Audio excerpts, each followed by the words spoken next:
Okay, so I want you to go ahead and cut out the resource page that goes with resource 8.3.1b. It's included in the assignment itself as one of the handouts on Google Classroom. And set that aside. We'll use that for 853 later. There's also a video link to a Mathematics video about angles that I want you to watch prior to starting this lesson. And then you can continue on with watching my video. Go ahead and pause right now, cut out that resource page, please.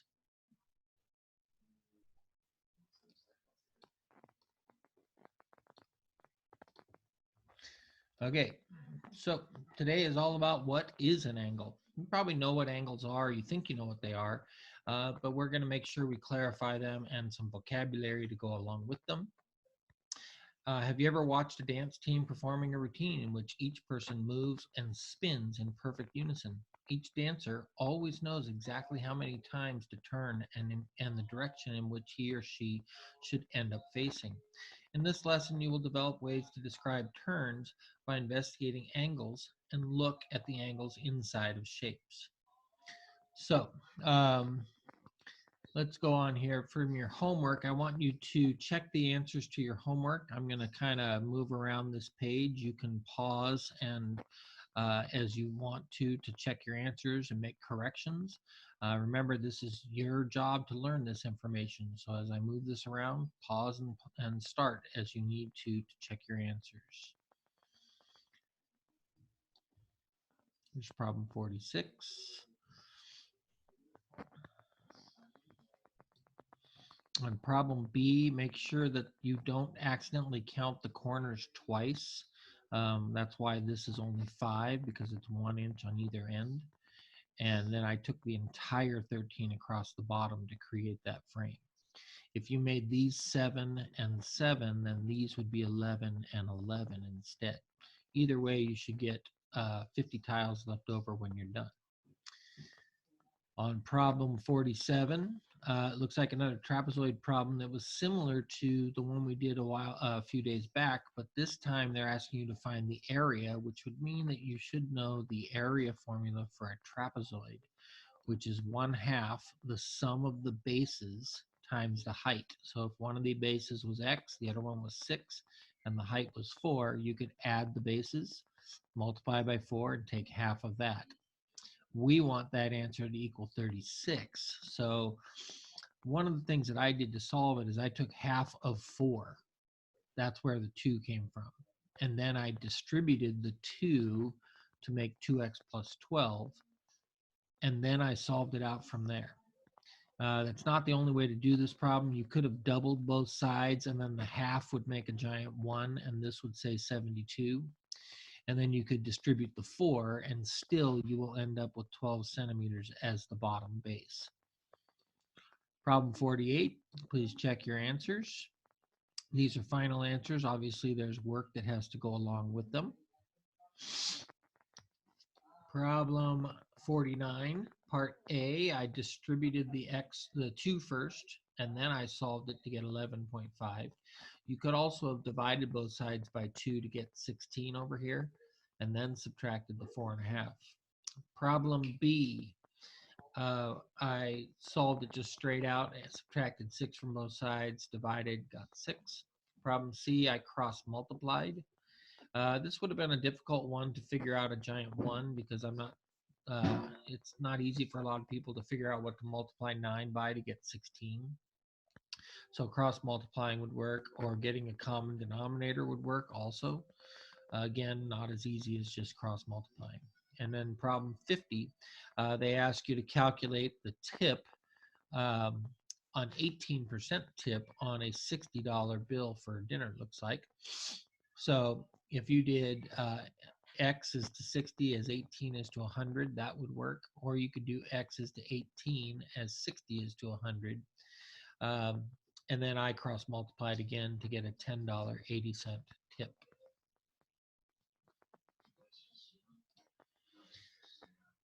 Okay, so before we move on here, or let's move on, and let's, I want everybody watching this video, I want you to stand up, push in your chairs, and get in a spot where you have a little bit of room to move, and do the following commands.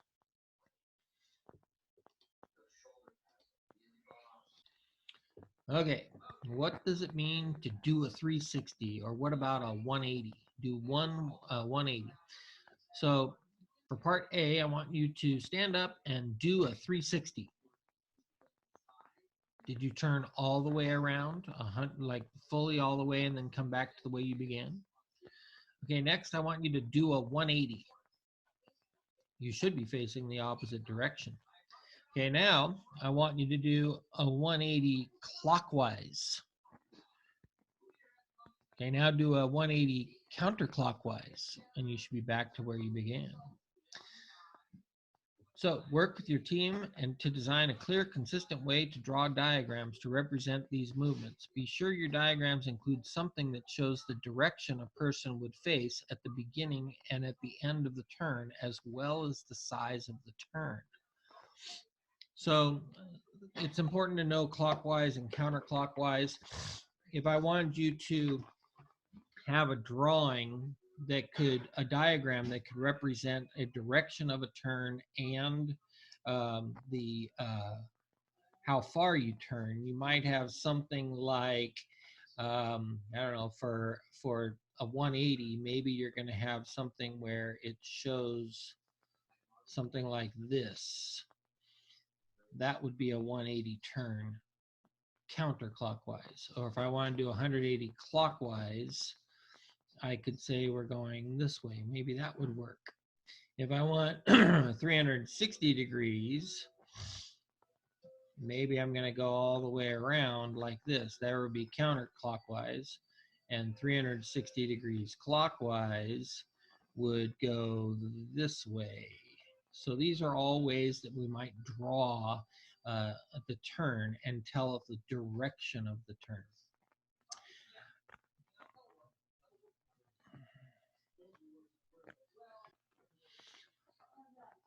Okay, let me get back to where I was.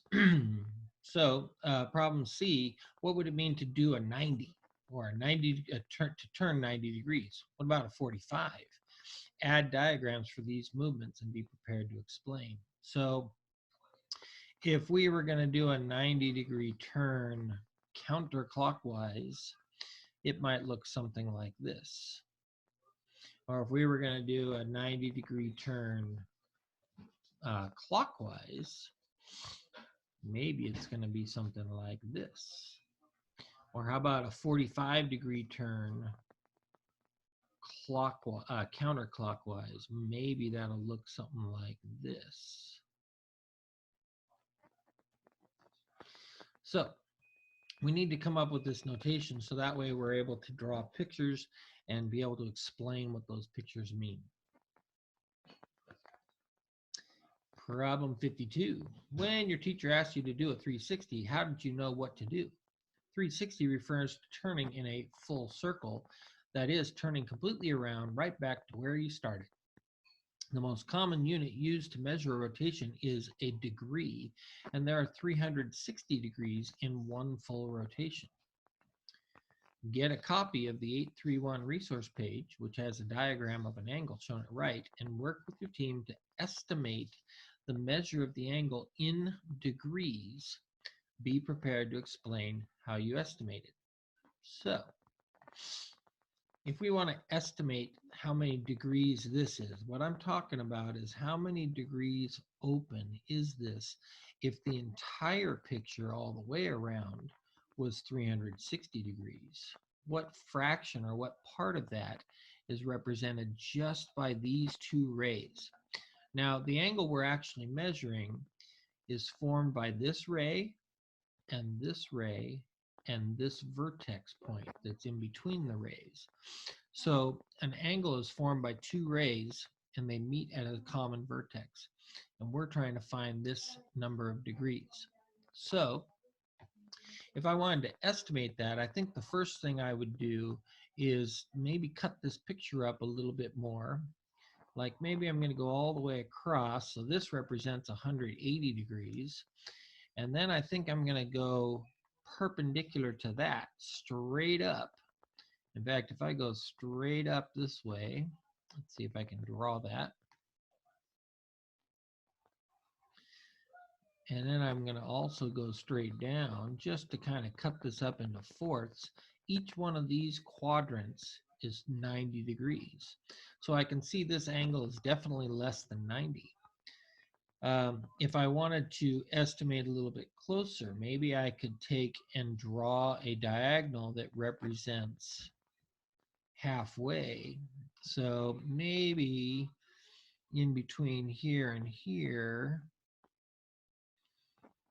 I could say that this is about 45 degrees from here to here and here to here. So maybe that's 45. So if I were going to estimate this angle, which is looks like a little bit less than half of that, half of 45 might be 22 and a half. So maybe this is a 20-degree angle. So I think I'm going to estimate this to be a 20-degree angle. Now, I might not be exact, but I think it's a pretty good estimate. If this were 20 and 25 and then I did another 45, sure, that would make a total of 90 degrees here and 90 here and 90 here and 90 here. So let's call that 20 degrees and we'll see if we're right on that. So I'm going to leave that 90 degree in the picture. Don't lose this estimate. You're going to need it later. Problem 53. Angle rulers. How can you measure angles accurately using degrees? In this activity, you will build a device. We're going to build something that you can use. We'll call it an angle ruler to help you measure angles in degrees. Your task, get a copy of the resource page, the one that I had you cut out earlier. I cut mine out right here. Let's see if we got a good video of this so you can see it. So I cut my picture out just like this. Here was 0 degrees, there's 180. Hopefully the video's not backwards on yours. It looks backwards on mine like a mirror image. And we need to use this to do the following. Work with your team to find a way to fold and label the resource page multiple times to make it into an angle ruler. The ruler is started with 0 degrees and includes a mark for 180. Be sure to design your ruler so that you can measure common angles such as 30 degrees, 45 degrees, 60 degrees, and 90 degrees, and 135.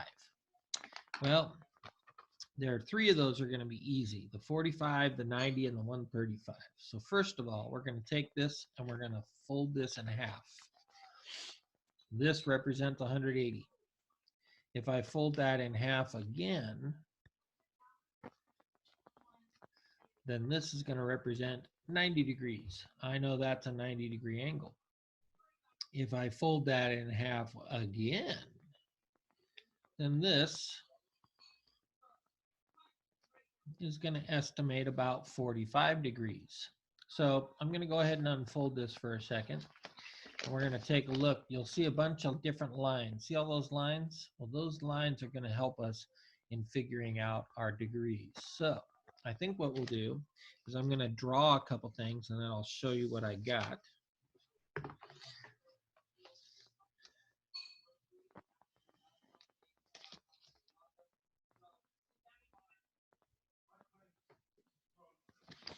So if I go ahead and draw that line straight up where the fold occurred, this is going to be my 90 degrees. This will be from 0 to 90, and this is the other 90 at 180. So I'll mark that with a 90-degree angle. Then I'm going to draw in a second line, which is going to be the halfway point. So this line right here, this is going to represent 2 45-degree angles, and I think I'll put one on the other side. So this is 45 degrees. So you see the 45-degree angle. So we know that we have 45, and we have another 90 degrees. There's those three. And then if you look here, if this is 90, it turns out 90 plus 45 is 135 degrees. So from here to here, from here over to here, that's 135 degrees. I'll even mark it on my angle ruler. That's the 135 degree angle right there. So every 3 45 degree angles always adds up to 135. I'm going to undo that little arc so I have a nice clean surface to work with. Now I got to get the 60s and the 30s. And I figure if I can figure out how to fold this into 6 equal sections. Right now it's folded into 8. But I think what I'm going to do is fold it back in half. And this time I'm going to fold it in on itself like this until I get what looks like roughly a trifold, like 3 folds, 1, 2, 3, but it has to match perfectly. It's not going to be great, but it's going to be as best I can get it. And I'm going to fold it up and see where I get creases on those lines. So you can see right now as I unfold it, you see how it's turned into 3? Well, if you take 180 divided by 3, that would be 60 degrees. I'm going to go ahead and draw in those lines. So I know that there's 60 degrees. If I draw on this one, here's 60 degrees. And if that's 60, then that means that, okay, so I've got a 60 degree angle right here and a 90 degree angle right here. So if this is 60 and you remove that from 90, this leftover part better be 30 degrees. So I'm going to call this one 30 degrees.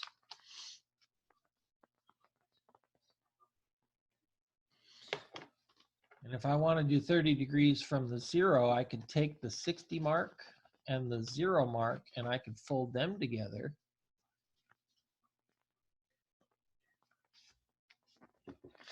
And I could draw a new line.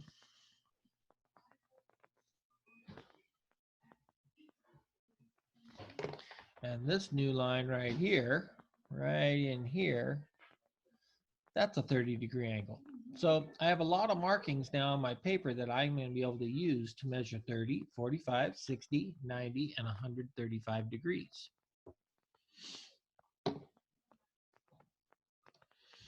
All right, next, 54. Now use your new angle ruler to measure the angle you estimated in problem 852. Check your work with your teacher to see if your measurement is reasonable. How accurate is your measurement?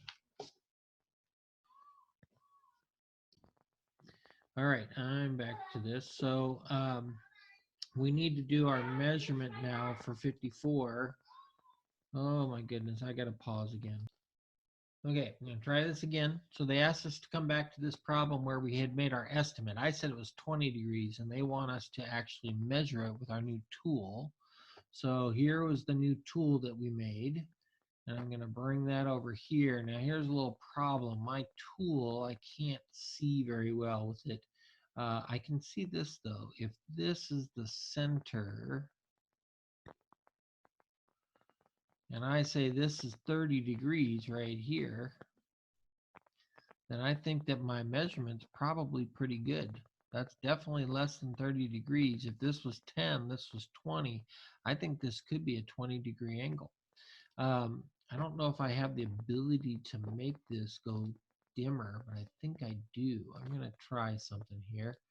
I'm going to make this more see-through. Oh, there you go. Look at that. So now when I look at this, I can see my 30 degree angle here, 45, 60, 90, 135. This is definitely less than 30 degrees. So I'm going to call that 20 degrees and say I was pretty close. So I think my estimate was good, and I would say, again, this is about a 20 degree angle inside of here. Okay, going back now, that was problem 54. How accurate is your new measurement tool? I would say it's pretty accurate. But it only lets me measure 30, 60, 45s, not 20-degree angles. So that's not accurate enough. I need to be able to measure that smaller 20-degree angle better. Actually, angle rulers exist, and they are called protractors. If you've ever used a protractor before, they measure within 1 degree for a regular protractor. So you have a 0 to 180 degrees, and it has every one of the degrees. So they say get a protractor from your teacher, compare it with the one you made. In what ways are they similar, and in what ways are they different? So a protractor looks like this. And it has a lot of similarities. Let me make it a little bit bigger here. It has a lot of similarities to the one that we made, except that instead of having only the few degrees of measurement, the 30, 60, 140, 135s, 90s, it has all of the degrees. Now this protractor can be used two different directions. If you line the angle up over here, the 0 on the 0, then you're using the top numbers as you count over the top to get to 180. If you line your angle up on the right, you'll use the bottom numbers. See the 0 here? And it'll count over the top from 0 to 90 to 135 down to 180. It just depends on where you line it up. All protractors are going to get lined up along the 0 line. So you're going to put the vertex of the angle right here where that meets, right where these two lines meet. So that's how these are a little bit different. Part B, Hunter used a protractor to measure, let me move this out of the way, to measure the right angle. At the angle at right, he got 60 degrees. Is his answer reasonable? Well, if you look at this angle, just looking at it, this is an obtuse angle. There's no way it's 60 degrees because obtuse angles have to be more than 90. So he must have done something wrong. So what we're going to do, and if you want to put an answer there for part B, you could do something like, oh, I don't know, let me make this a little bit bigger. He is incorrect because obtuse angles are more than 90 degrees. When measuring an angle with a protractor, it's necessary to line up the side of the angle with the 0 degree mark or the 180 degree mark. If you did not, how would you figure out the measure that the angle was? If you did not, well, let's see here. Hold on. If I were to take this protractor and first I rotate it around like this and try and get it at 0. All right, so if I line it up this way, it's relatively easy to count over the top, starting on the left where 0 is in the bottom row. So here's 0, 10, 20, 30, 40, 50. Of course, now it is getting a little bit difficult here because I don't see how long this line is. So I might either need a smaller protractor or I'll need to extend that line with a straight edge. So if I take a straight edge and I extend, excuse me, while I try to get a straight edge here, and I extend this line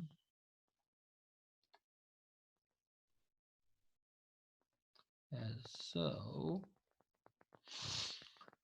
right through that arrow, so that I'm making the angle a little bit bigger. I can see that this is 90, 100, 110, 111, 112, 113.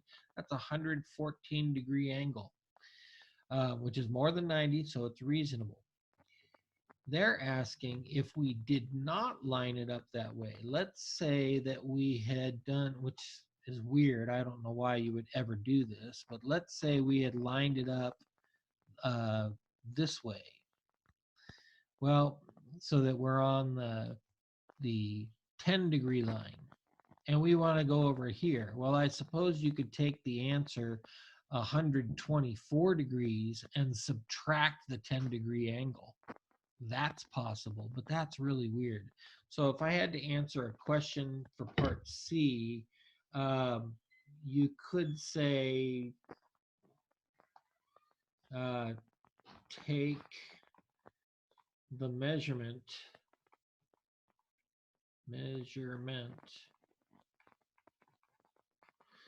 minus,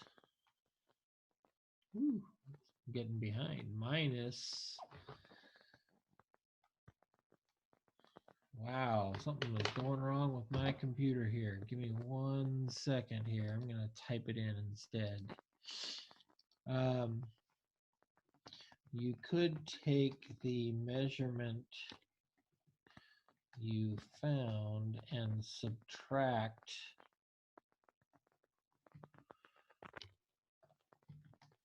the measurement where you started.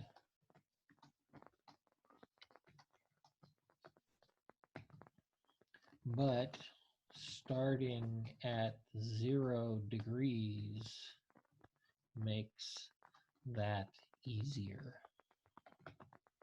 So don't ever start at 10 degrees. Take that, rotate it around till it's at 0 degrees, and then just measure. Count over the top, and wherever it points, that's the answer. So this was 114. All right, 856 asks us to take this, estimate the angles formed in the diagrams below without measuring. Be ready to explain. So based on the protractor thing that we had built before, let's see this one right here. Whoops, sorry. I'm going to take this one and I'm going to copy it. I'm going to bring it over here. I'm just going to have it as a reference. Based on this reference, I think that this angle is about 135 degrees.